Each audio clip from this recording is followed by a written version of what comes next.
Buenas tardes, buenas noches. Y yo vengo en representación del municipio de Gualeguaychú, del Plan de Alimentos Sanos, Seguros y Soberanos, que es un programa que tiene 2 años, que creó el municipio. Y quería partir de donde dejó Mariano, de la organización popular, porque de ahí yo tengo que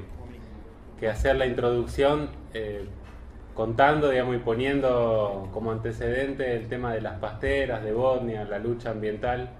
del pueblo de Gualeguaychú, de la organización popular que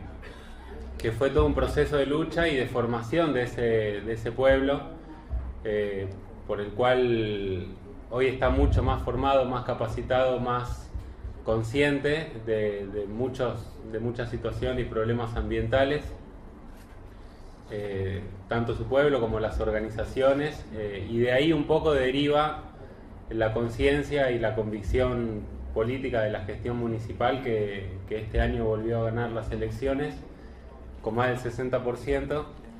y es el intendente el que hace 2 años plantea, junto con el equipo de gobierno, crear una ordenanza de prohibición del glifosato en el ejido municipal. Más o menos son entre 90 y 100.000 personas los habitantes de Gualeguaychú.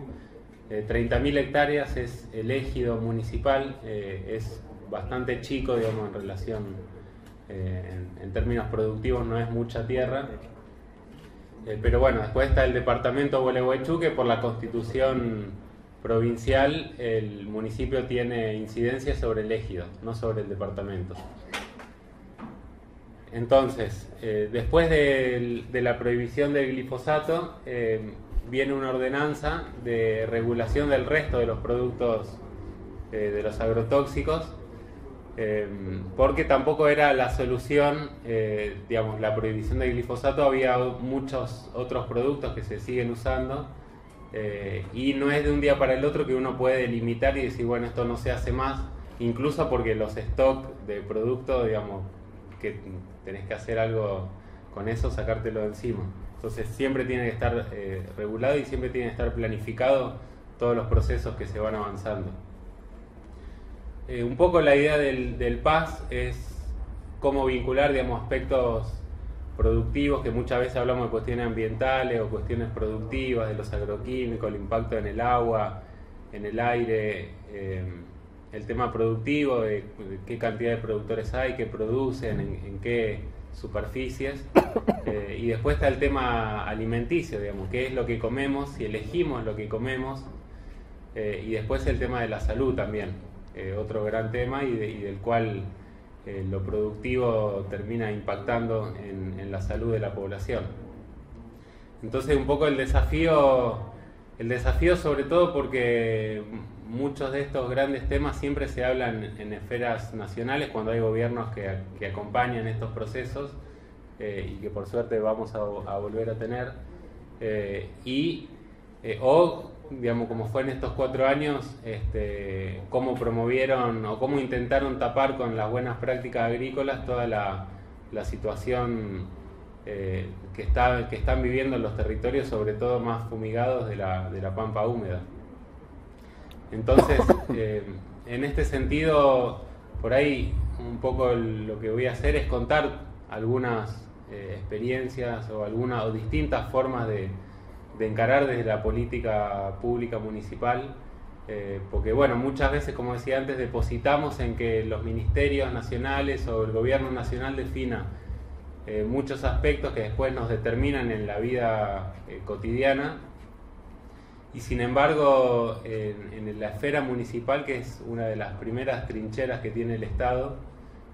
porque es el que ataja todos los problemas que tiene la población, y al primero al que vamos a putear es al intendente también. Entonces, en este sentido, según cada provincia, según las competencias que tiene cada municipio, va determinando las posibilidades de acción y después lo que efectivamente se concreta. En este sentido, la Constitución de Entre Ríos le tira por la cabeza a todos los municipios, le delega la cuestión ambiental para que defina el municipio qué hace dentro del ejido. De ahí es el marco jurídico por el cual se ejecuta, se vota la ordenanza contra la aplicación del glifosato, y a partir del cual también se empieza desde el Ejecutivo un estudio y un relevamiento que por ahí más en particular es lo que yo estuve haciendo en este último año, un relevamiento de la situación territorial de tierras del municipio. Porque está bien, digamos, prohibir, pero después tenemos que pasar a la acción de saber qué es lo que tenemos en el municipio, cuáles son las producciones, los productores, cuál es la necesidad.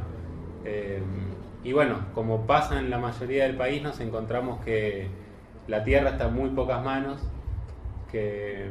muy poquitas personas tienen la mayoría de la tierra del ejido de Gualeguaychú, como pasa en todo el país,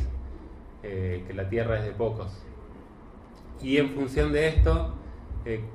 ¿cuáles son las alternativas que como municipio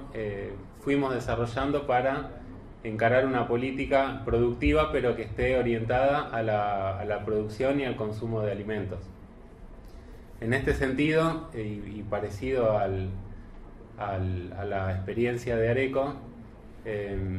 se hizo un relevamiento de los jardines maternales municipales y se hizo un cálculo de la necesidad alimenticia. Eso por un lado. Por otro lado, se hizo una unidad productiva municipal desde donde se producen verduras agroecológicas, y con esa producción se fue abasteciendo con bolsones a los jardines y promoviendo también que otros productores empiecen a incorporar la agroecología como una técnica productiva, muchas veces afianzada, porque no es algo nuevo, sino es recuperar saberes y recuperar valores, y que eso también sea acompañado desde el Estado como una política pública, y que haya apoyo para esos productores. Entonces, un poco por un lado es el estudio de la superficie, de la tierra, de los productores, y después cómo empezamos a que las distintas áreas del municipio empiecen a vincularse y empiecen a hacer el aporte necesario. Por ahí muchas veces pensamos en tema alimentos, pensamos en lo productivo, pero hay un montón de aspectos como el ordenamiento territorial que antes se mencionaba, y que son los municipios los que tienen la potestad de decir, en este lugar o en este espacio donde tenemos la mejor tierra, tenemos que producir los alimentos de nuestro pueblo. No podemos dejar a que la rentabilidad defina qué hacer sobre la mejor tierra que pertenece al ejido municipal. Incluso la Constitución de Entre Ríos también plantea que tiene que haber un sentido social de la tierra, tiene que cumplir una función social, y eso también nos permite, digamos, pensar políticas públicas en este sentido. Entonces, en ese mismo camino se recuperó una reserva natural, la Reserva Las Piedras, que en anteriores gestiones era arrendada para el cultivo de soja, y con esta gestión se pudo recuperar, tomar una parte de reserva natural, cuidarla, mantenerla, y a través de ahí poder replicar y conocer la historia natural, y que forma parte de la identidad del pueblo, y otra parte ponerla en producción. Ahí fue que se hizo un acuerdo con los compañeros de la UTT, y hoy están empezando a producir, ya están produciendo, instalándose algunas familias, y bueno, y fortaleciendo un proceso productivo desde ahí. Después el PAS tiene un equipo de técnicos, de ingenieros, veterinarios que acompañan a los productores, y que también fueron desarrollando algunas propuestas, como es un gallinero móvil de 180 a 200 gallinas, que todos los días producen la cantidad de huevos necesarias para abastecer también a los jardines, y de esta manera hacer más eficiente el trabajo municipal, a partir de coordinar de distintas áreas, digamos, lo que es desarrollo social, lo que es la parte de educación, lo que es la parte productiva, lo que es la parte de la reserva natural, lo que es el ecoparque también, que es una propuesta de separación de residuos, a partir de la cual se hace abono en una parte y después el recupero de todo lo que se puede reciclar. Entonces, esto y el ordenamiento territorial es lo que exige la articulación dentro del municipio. Porque, digamos, cada uno trabaja desde la particularidad propia y se hace más rico cuando se puede compartir. En este sentido, bueno, se articula con el área de habilitaciones. Por ejemplo, ahora nos estamos preguntando, y que pasa en varios municipios, que en general cualquiera que tiene una verdulería o hasta un museo del hambre tiene que habilitar. En este caso no es así. Todavía no lo descubrió Larreta por ahí. Figura como mi casa. Ahí está. Están invitados a mi casa. Entramos todos. Pero bueno, si queremos poner un kiosco, una verdulería, o vemos cómo persigue el gobierno de la ciudad a lo que es la venta ambulante, para cualquier cosa que uno quiera hacer necesita una habilitación. Ahora, para contaminar la tierra, no. Si tenés una producción intensiva y generás efluente o residuos, sí, tenés que habilitar un feedlot o una producción intensiva porcina o avícola. Pero en el caso de un productor extensivo, no. Entonces son cuestiones de equidad también, porque si hablamos de que hay muy poquitos que tienen mucho y encima no están alcanzados por ningún tipo de regulación, ahí es donde uno por ahí tiene que ponerse más finito también y cambiar el vocabulario, porque yo digo que tenemos un Estado inteligente al servicio de los evasores oligarcas. Porque decir que es un Estado bobo es como hablar mal de nosotros mismos. En cambio, en todos estos años de existencia que tenemos como país, los gobiernos populares no fueron la mayoría de los tiempos, sin embargo fueron la mayoría de las conquistas para el pueblo, pero estos tipos tienen esta habilidad, digamos, de que el dato que hay en SENASA de la cantidad de animales no lo puede saber la AFIP. El dato que tiene AFIP de lo que facturan no lo sabe el SENASA. El municipio no sabe ni si factura, ni si es productor. Ni una cosa ni la otra.